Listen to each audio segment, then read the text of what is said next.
12월 25일 주님 성탄 대축일 남미사. 요한이 전한 거룩한 복음입니다. 한처음에 말씀이 계셨다. 말씀은 하느님과 함께 계셨는데 말씀은 하느님이셨다. 그분께서는 한처음에 하느님과 함께 계셨다. 모든 것이 그분을 통하여 생겨났고 그분 없이 생겨난 것은 하나도 없다. 그분 안에 생명이 있었으니 그 생명은 사람들의 빛이었다. 그 빛이 어둠 속에서 비치고 있지만 어둠은 그를 깨닫지 못하였다. 하느님께서 보내신 사람이 있었는데 그의 이름은 요한이었다. 그는 증언하러 왔다. 빛을 증언하여 자기를 통해 모든 사람이 믿게 하려는 것이었다. 그 사람은 빛이 아니었다. 빛을 증언하러 왔을 따름이다. 모든 사람을 비추는 참 빛이 세상에 왔다. 그분께서 세상에 계셨고 세상이 그분을 통하여 생겨났지만 세상은 그분을 알아보지 못하였다. 그분께서 당신 땅에 오셨지만 그분의 백성은 그분을 맞아들이지 않았다. 그분께서는 당신을 받아들이는 이들, 당신의 이름을 믿는 모든 이에게 하느님의 자녀가 되는 권한을 주셨다. 이들은 혈통이나 유족이나 남자의 욕망에서 난 것이 아니라 하느님에게서 난 사람들이다. 말씀이 사람이 되시어 우리 가운데 사셨다. 우리는 그분의 영광을 보았다. 은총과 진리가 충만하신 아버지의 외아드님으로서 지니신 영광을 보았다. 요한은 그분을 증언하여 외쳤다. 그분은 내가 이렇게 말한 분이시다. 내 뒤에 오시는 분은 내가 나기 전부터 계셨기에 나보다 앞서신 분이시다. 그분의 충만함에서 우리 모두 은총의 은총을 받았다. 율법은 모세를 통하여 주어졌지만 은총과 진리는 예수 그리스도를 통하여 왔다. 아무도 하느님을 본 적이 없다. 아버지와 가장 가까우신 외아드님, 하느님이신 그분께서 알려주셨다. 사랑하는 형제 자매 여러분, 오늘은 주님 성탄 대축일입니다. 지난밤 우리는 구원자 예수님의 탄생 소식을 듣고 아기 예수님을 경배하였습니다.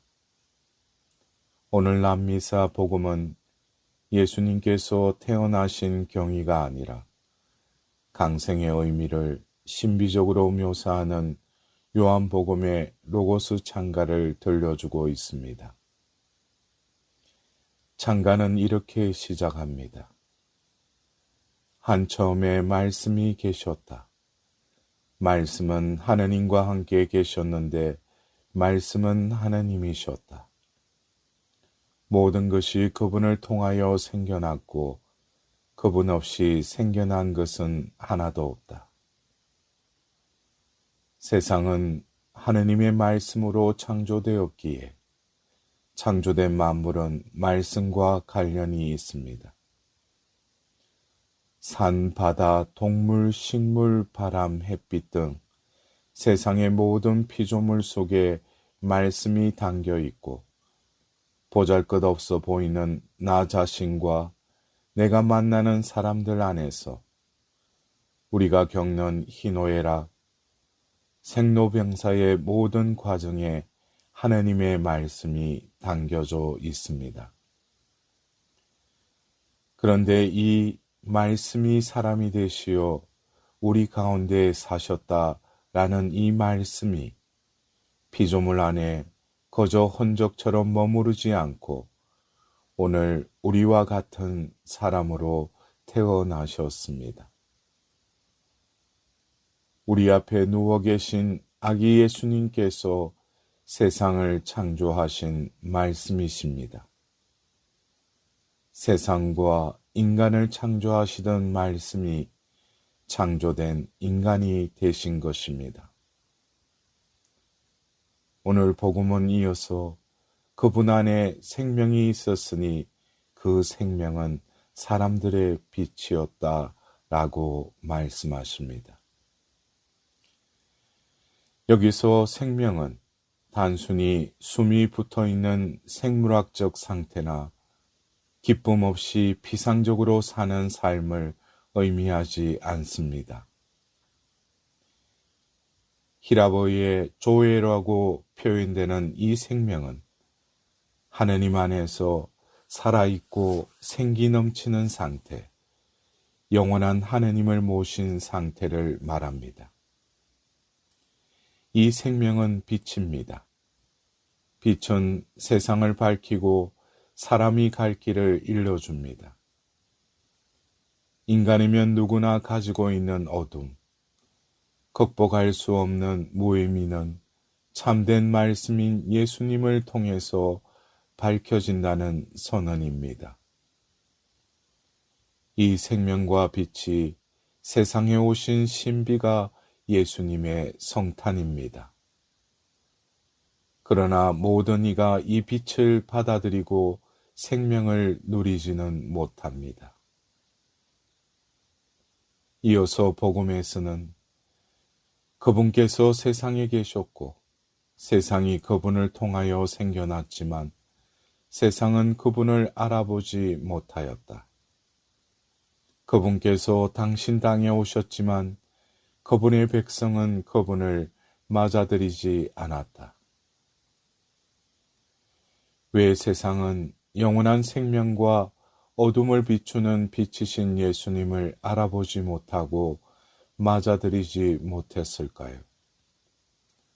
그분의 모습이 사람들의 기대와 달랐기 때문입니다. 하느님께서 오신다면 강력하고 화려하고 풍요롭게 오시길 기대했는데 노동자를 부모로 해서 초라한 말구유에 힘없는 핏덩이 아기로 태어나시니 알아보지 못한 것입니다.